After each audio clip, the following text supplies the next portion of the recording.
आयुष्यामध्ये आपण जन्माला आलोय आणि जन्माला आलोय म्हणून आपलं कर्तव्य म्हणून आपण एक झाड अवश्य लावलं पाहिजे. आणि हे झाड का लावलं पाहिजे? ज्या वेळेला माणसाचा मृत्यू होतो आणि त्यावेळेला त्याला जाळलं जातं तर त्या झाडाच्या लाकडातच जाळलं जातं.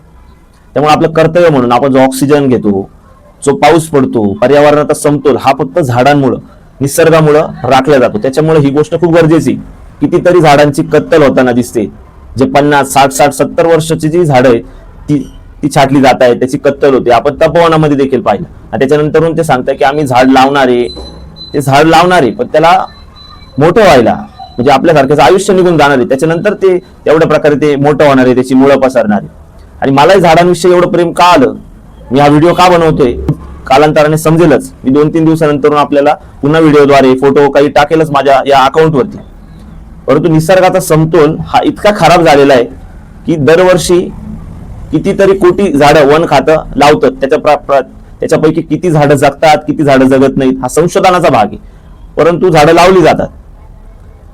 नाशिक जिल्ह्यामध्ये आपल्या ओझरच्या धर्तीवरती पहिल्यांदाच एक गोष्ट सुरू होते जी मी माझ्या डोळ्यांनी पाहून आलेलो आहे.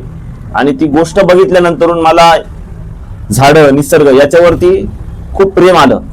मला खूप आनंद झाला त्या दिवशी. आणि मी ती गोष्ट बघितल्यानंतर मलाही वाटलं की नाही, सरकारमधले काही विभाग आहे, त्यातले जे अधिकारी आहेत ते खरंच काम करतात. अभिमानाने सांगतो, ते खरंच मनापासून काम करतात. हे स्वतःच्या डोळ्यांनी ज्यावेळेला बघितलं ना, त्यावेळेला खरंच मन भरून आलं.